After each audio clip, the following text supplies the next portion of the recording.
Hi, Alex. Nice to meet you again. Great to see you. Thanks for having me on. Oh, thanks. And thanks for joining and sharing your wealth of knowledge with the amazing founders and entrepreneurs and CEOs that are listening to this podcast.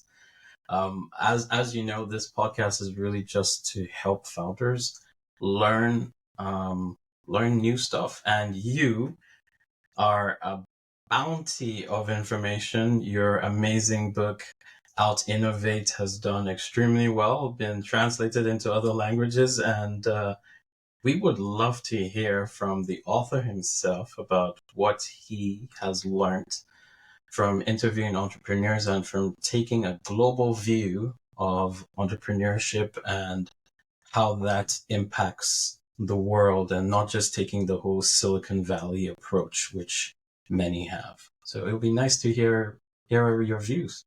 Well, and I don't know about either wealth or knowledge, but happy to have a conversation.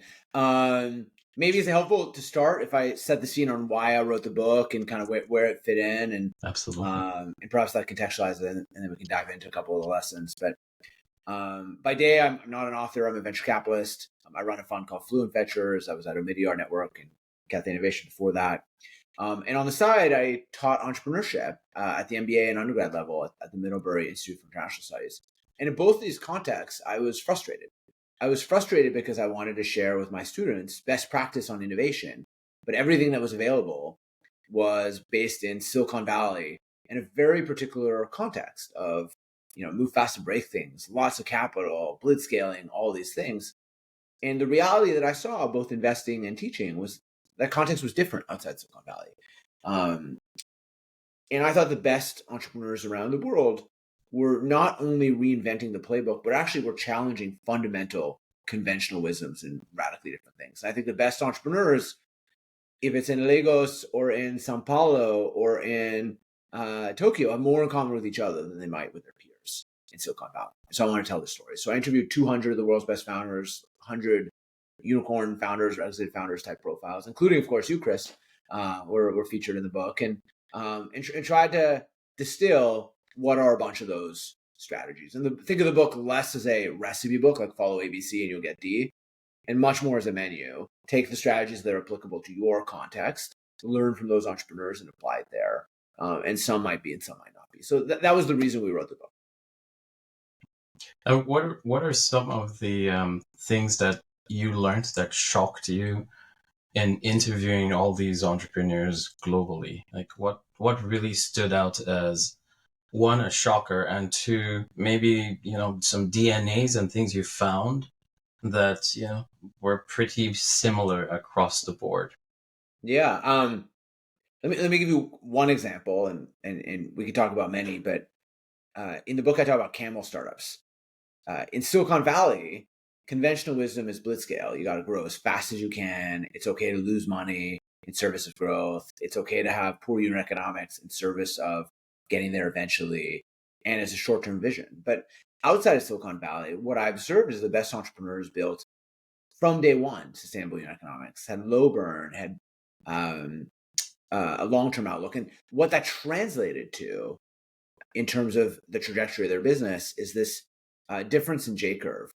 So in the value of the concept of this J curve, where at the beginning you lose money, so your revenues might be zero or whatever, but you have a lot of burn and it goes down, and as you scale, it keeps going down, and you're spending a marketing budget, whatever, and then eventually it kind of hockey sticks and hopefully up and to the right. I take an analogy out of my Canadian heritage, but what I observed outside of Silicon Valley is actually the best entrepreneurs had kind of a different growth curve, and it looked a lot less like one big J and often a little bit more like little spurts, where you might start, you might burn, but you're trying to get to revenue really quickly. And then you're kind of getting to a break even or a point where you're choosing what you're going to do next. And then you might do another dip, et cetera. And so that translated both as a reaction to the fact that there was less capital around, but actually also a strategic advantage that it made you more resilient and you control your own destiny. And you could choose when and if to raise capital. And so this dichotomy or juxtaposition between what I think is traditional Silicon Valley best practice and what's actually happening among the best entrepreneurs was pretty stark.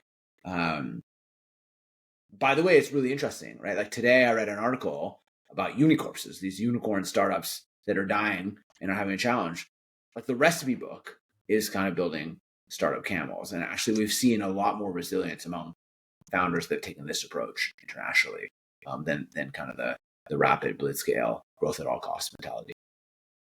Yeah. And I think that the whole um, the rapid scaling is, yeah, I've never been a fan for it because you're spending all this money immediately on trying to build customers and trying to get customers in, and you're not really focused on what the customers are saying, why are they coming and leaving, and all that. And I think a lot of founders just and investors, they just focus on those numbers, customer acquisition costs and how many customers are coming in. Yeah. But there's a whole lot more that you have to focus on in building a business than, oh yeah, now we have 2x number of customers that we had last month. Yeah. But, there's a whole lot more than just a number of customers. Like, how are you appealing to them? How are you growing? How are you going to maintain them and keep them sticky and keep them on your product so they're just not here this month and gone next month? And so many people just don't think about that. And by the way, I'll add one point of nuance to this, which is I actually, I'm a venture capitalist. I'm trying to invest in companies and turbocharge growth. Like that is the product I'm offering. But I really like companies that have thought very carefully about unit economics. Like I think it's okay if you double your users, but I think it needs to be underpinned by an understanding of, well, every dollar I spend on growth, like on, this X dollars is my CAC, therefore Y dollars is my lifetime value at a fully loaded, aka like all the costs in, gross margin level, right? Like you're taking in the cost of goods sold. And you're like, hey, look, that money machine is worth $4 for every $1 in. Like that's a really good input. And therefore it actually makes sense to perhaps turbocharge, spend as much money as possible right now before competitors figure out about this, or to accelerate a little bit for whatever reason that you get better unit economics scale. Like that could be a very good answer. But I just think it has to start with an understanding of unit, like in the base level, it needs to be a really, really solid foundation before you even start having these conversations. And so I think that's kind of the camel philosophy. And being a camel is not irreconcilable, but also being a $1 billion business. Like I'm trying to invest in startups that will be multi-billion dollar outcomes, but that start as a foundation philosophy of being a camel. Yeah. So out of curiosity and, pulling from your book, from getting founders to have more of a global view and not just, a regional or a national view, how have you seen that to really help operationalize and grow the companies that you interviewed and the companies that you guys are invested, you guys are invested in companies now, but how are you seeing that as a real boost?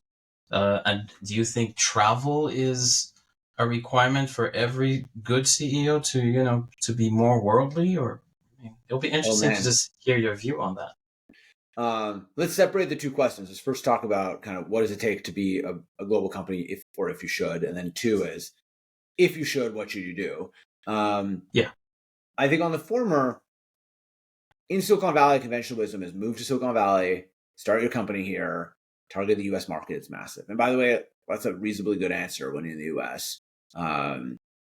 Outside of the US, the average TAM, take away China and India, a very small handful of markets, like the average market size is meaningfully smaller. And so to build a couple $100 million venture capital grade business, revenue business, you have to think about a larger TAM by necessity. And so what I have observed the best founders, those that build kind of multi-billion dollar businesses, is they from day zero, very, very early, like much earlier in the journey than you might see it in a kind of Silicon Valley company, figure out a product and a culture and an operation that is able to translate around culture, around geographies and cultures and things like that. And by the way, the scope of that depends on the type of business. Like the larger you are in terms of your clients, like enterprise, or the more global the network effects, the more likely those companies will go global earlier. The more local the network effects, the more kind of regional those kind of businesses will go. But either way, I've seen kind of an expansion. And so just to put some meat on that bone, something like OpenAI will always try to be global, like high R&D, pretty global product.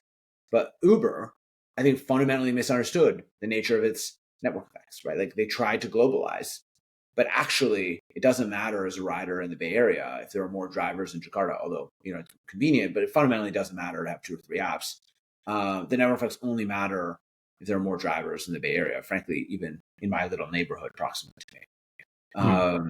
And so as a result, the winner in the category ride sharing was companies like 99 and Latam and Careem in the Middle East and Grab and Gojek in Southeast Asia. And by the way, the world's biggest TV.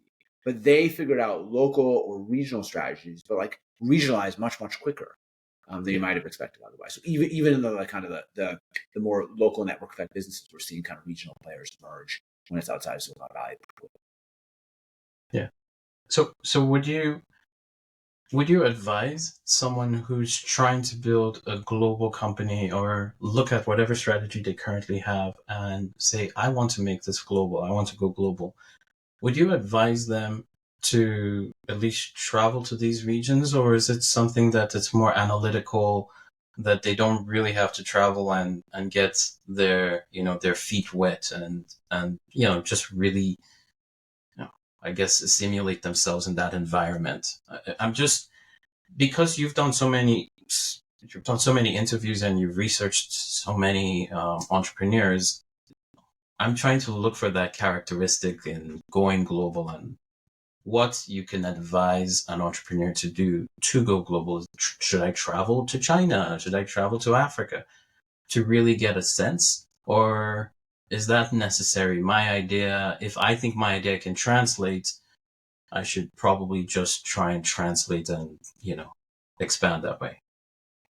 I would say let's take away a very small set of type of businesses like true, biotech, where you're solving something that's like Agreed. a very simple, like heavy R&D kind of businesses, like the large language models. Like, let's take away that. Agreed. And then let's say just like normal software that serves people needs. Like, I don't think it's possible to build a global business without being local in a bunch of different places. Like, I think you have to win the local market and solve local needs and localize whatever your product or service is. I don't think there's any other way to do it. And I think it starts with a mindset from the founder and hopefully also a bunch of time understanding customers, like, whether or not you have to like actually go physically there versus spend a lot of time understanding the market and have a team that is physically there. I think that kind of depends on the product and whatever you're doing. But yeah, unquestionably, one of the big themes for us and for me as an investor is that I actually think the best local teams, or the ones that really understand local markets deeply or regional markets deeply, are actually more poised to win.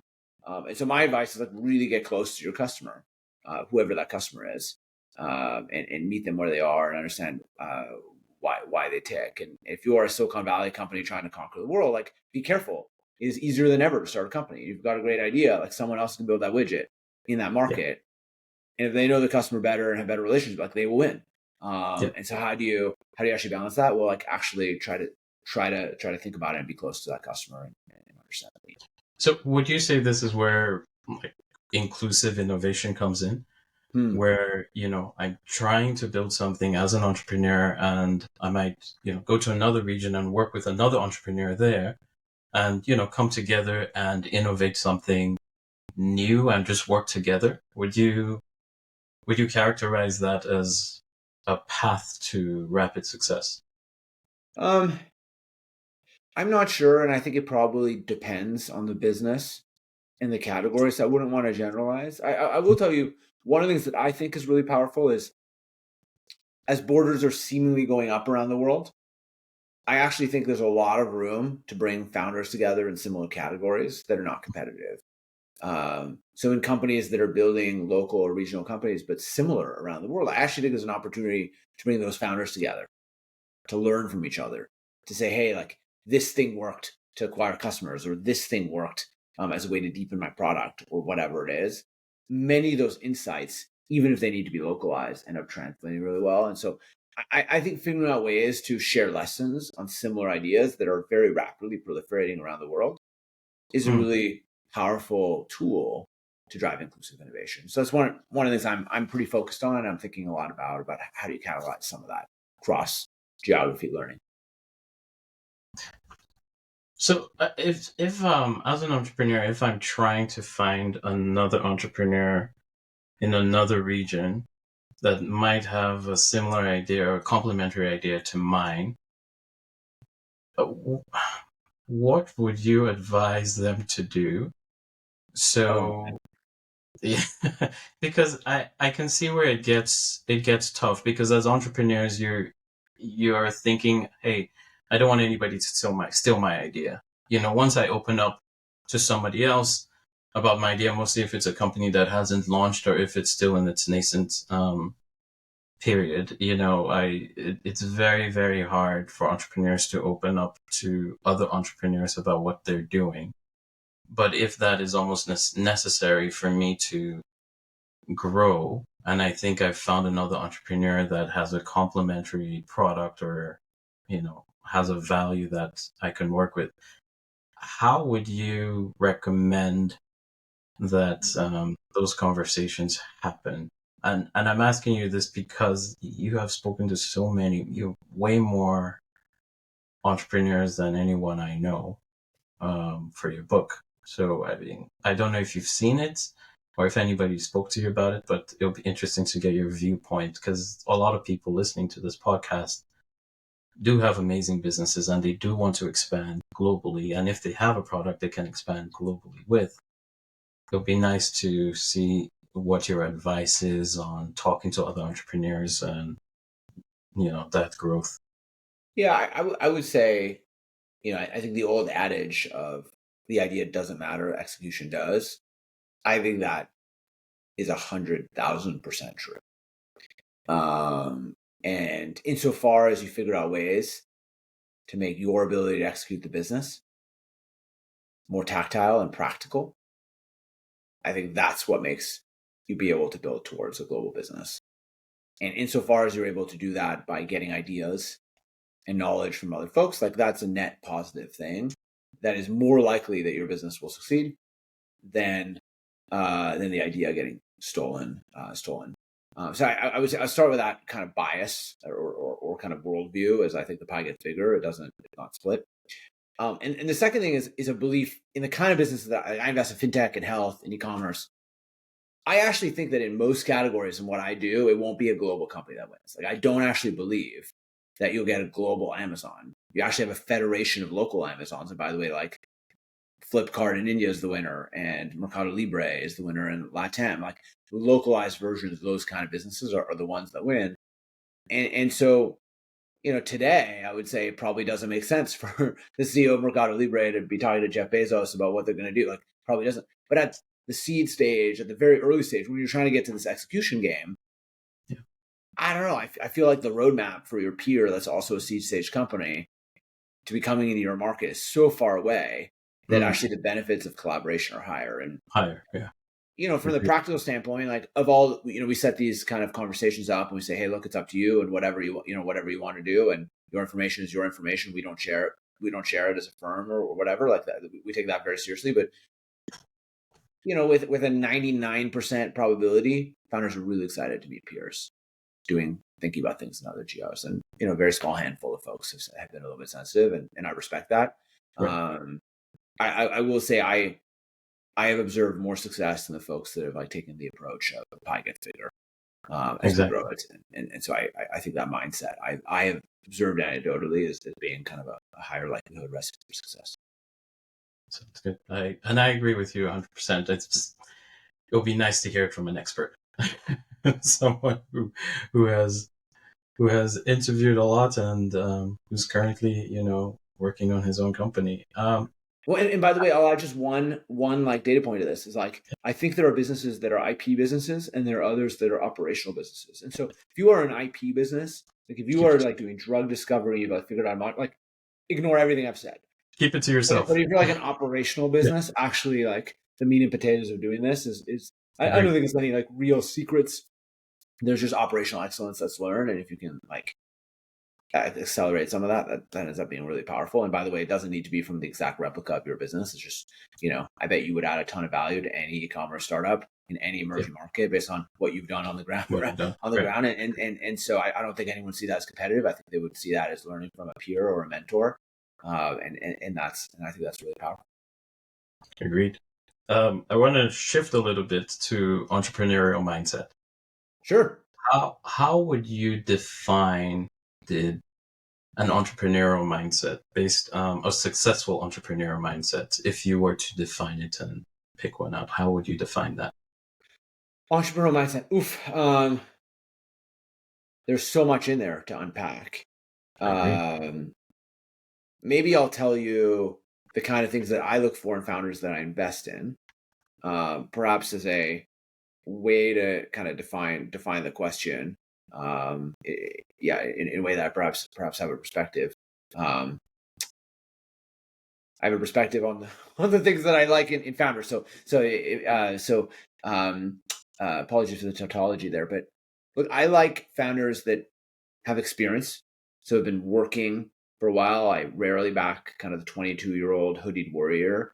I like founders that have demonstrated excellence in whatever they do. Ideally, by the way, in a startup before, either as an exec or as a founder, but like have demonstrated some leadership excellence and operational excellence. Two is I like founders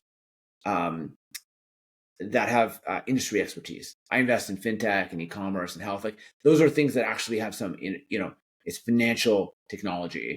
The financial is first. I like founders with some level of domain expertise, where you understand that the thing that they're doing is something that they have just dedicated a long time to. It just really pains them.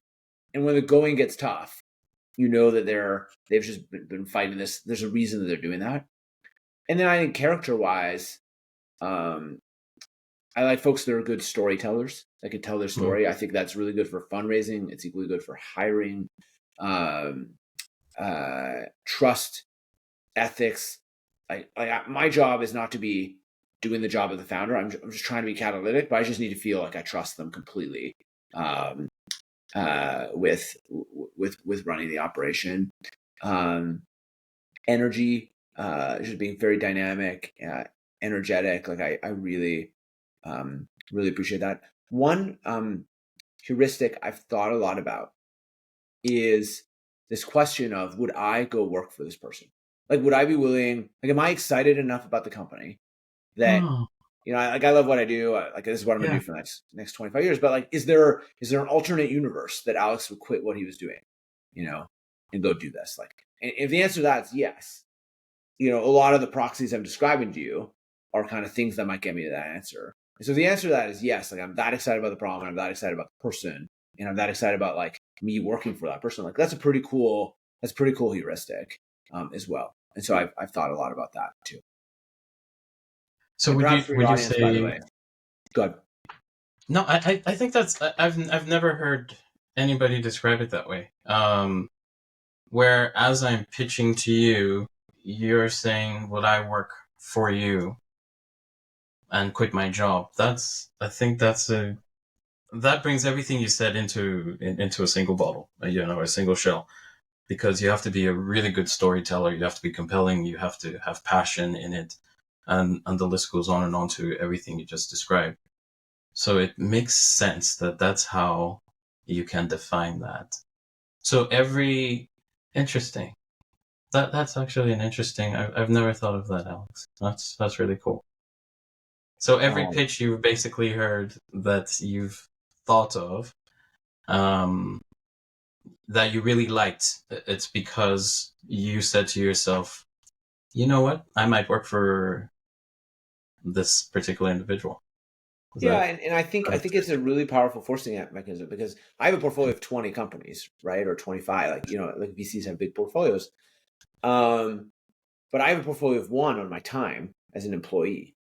I can only really work on one at a time, and so if you force yourself into that constraint of saying, "Hey, I can only do one thing," I think then you end up choosing something that is a big enough problem that matters enough to you that you're really passionate about. And two, hopefully optimizing for people. that you want to go to battle with for the next whatever decade or so. And so I think it ends up being a powerful heuristic at kind of judging the, two of the important elements of kind of a startup, of like problem and then team problem fit. And then obviously there's the merits of the business, et cetera, that need to go in after. But I think it's a nice way to evaluate mindset. Very interesting. Now, when it comes to innovation and being innovative with a unique selling proposition, what do you really think, in a general term, how do you think you can and set up the bar to be high enough where that USP is compelling enough for an investor to invest? Are there any tips or hints you can, or just nuggets of information you can put out there to help individuals? Because I think as entrepreneurs, one of the things that we worry about is that USP, and ensuring that that USP is a little bit high enough, the barrier is high enough for an investor to, one, invest, and two, for the market, or even more important, for the market to actually say, look, I'm going to leave this competitor to come to your product because your USP gives me that much more value. So I'm just curious, how do you gauge that with investments and with people you've interviewed? Is there something you're looking for in that USP to help? I'll start by saying that the vast majority of founders and businesses I meet and have the privilege of getting to know are incredible. And it's people that are really passionate about what they're doing. They've left their job to pursue this. They've given their heart and soul. And by the way, they've already often raised money by the time they meet me. And so they've already been validated. They have like product and they have customers. And so actually often they're already really good businesses by and large. And the old adage of dating, right? It's not you, it's me. Like actually most of the time it's that. Like I say no most of the time, but a big chunk of the time it's because it doesn't fit the very specific nature of what my strategy is, or the stage I like to invest, or like my own, frankly, biases. Like I bias towards older founders, which means that it's harder if you haven't had a job and you're right out of college to get money from our fund. Not impossible. It's just one of the biases I have, and I'm probably going to be wrong a ton. And so there's a bunch of like, hey, does this startup fit within the mental frame of this VC and the strategic frame of they have? Doesn't mean that the company is bad. I'm going to admit, like my anti-portfolio of companies that I've said no to that have become great is long, and that's okay. It just happens to not be a fit for me. So I would also start with that, or say, hey, a VC saying no to you doesn't mean that you have a bad business. It might just mean that you have not the right business for their model at their stage, or for the like particular partner you're speaking to. That being said, some of the things I look for in a founder is, we're looking for proven de-risk business models that exist somewhere. Second, we're looking for massive markets. And three, I'm looking for the early inklings. I'm a seed, C+, A investor. I'm looking for the early inklings of strong product market fit and scaling fit. Like, do customers love this? And is there a repeatable way to sell this at scale? I'm trying to figure that out. And then lastly, why is this founder and founding team the best people to do this in the world, in this region, at this exact moment? And if I can wrap my head around those things and convince myself that I believe that, then we invest. And the reality is, like, I'm looking for a lot of very specific things in each of those categories that are later in with our philosophies as a fund and my own biases. And so all this kind of mixes together. But that's what we're looking for. And I want to say thank you, because to the people who are listening who have heard, they got their first no and they're just deflated from meeting with an investor and just getting an outright absolutely not. With what you said, you have your biases and you have those kinds of key things that you're looking for. And the fact that you say no doesn't mean the idea is bad. It just means it's not right for you as an investor, and they weren't able to win you over because maybe it didn't check some boxes that you need checked for your investment. But it doesn't mean it's a bad idea. So it doesn't mean they should just give up and just walk away because there's so many people who they hear two no's and they just, abandon ship, which should never be the case. So I'm happy you've at least shared your insight so people can understand that it's not them. It could be you. It's not always about them. By the way, I will mention I really like founders that have gotten a lot of no's either in their current business or the next one and stuck with it. I Mm. really like sussing out like this journey to run a startup is not a 3-4 year thing. It's a 10-year thing. And I want to back people that want to be there for 10 years or are going to stick it out. And it's going to be hard and it's going to suck. And so actually getting a bunch of no's and sticking with it, I think ends up being a badge of honor down the line. And to be able to tell founders, how committed, to tell investors and the folks you hire how committed you are to the idea, and that you're going to see it through no matter what. I just want to go on that point. Out of interest, would you say founders who have, and this might be too general a statement, but it's an interesting statement. Would you say founders who have failed are more investable, who have failed and have learned and have, come back, are more investable than founders who have never failed? It's I know it might be an odd question for you to answer, but I think it's an interesting one because there are quite a few founders that I know who have failed, and I think they have learned amazing lessons because the lessons you learn from challenges and failures are way more impressive than the lessons you learn from success, I have found. So I'm just curious where you fit. I like backing founders that have demonstrated excellence somewhere. So I think demonstrating your ability to lead and operational execution, et cetera. But the inputs don't necessarily lead to outputs, right? It's possible your business failed for a variety of exogenous reasons. And by the way, you'll learn, et cetera. And by the way, on someone else's money, often. And so what I often look for is someone that, I like folks that are committed to the craft of entrepreneurship and have aptitude towards it. And so looking for that. Obviously, it's nicer if someone's landed the plane before and sold and exit. Like there is some amount of repetition to that.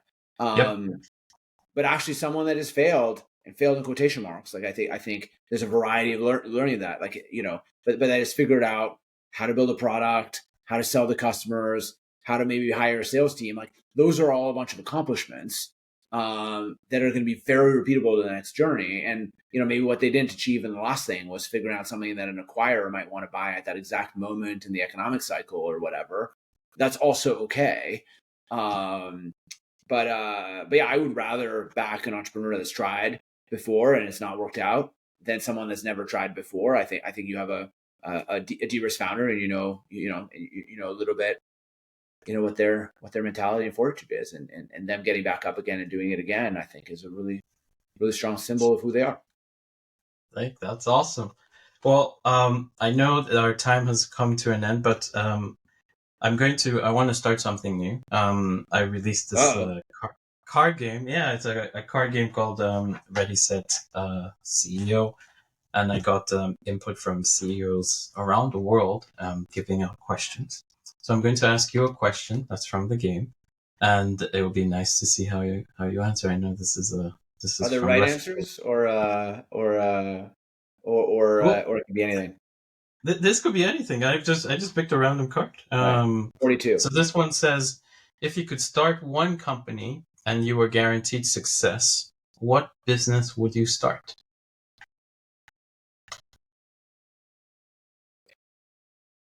Is this a business that exists already? Or it's up to you. However you want to answer it, it's up to you. But if you could start any business and you were guaranteed success, what business would you start? Nuclear fission or fusion in a micro scale way. I think that if you solve the energy crisis, you can effectively solve many of humanity's problems. You can solve climate change because all of a sudden carbon capture at scale becomes affordable. You can solve the water crisis because reverse osmosis becomes affordable. You can solve so many of humanity's problems with free or marginal cost zero energy. just around the planet. So if it was guaranteed success, I think that could be one of the most powerful solutions to have. So if you find an entrepreneur that's doing this with a repeatable business model that works and fit their strategy, I'd love to meet them. Awesome. Thank you so much. I know everyone has learned a lot and been a blessing to all who have heard this. So thank you for your time, and really appreciate your joining me on the Founderholic podcast. Thanks for having me on.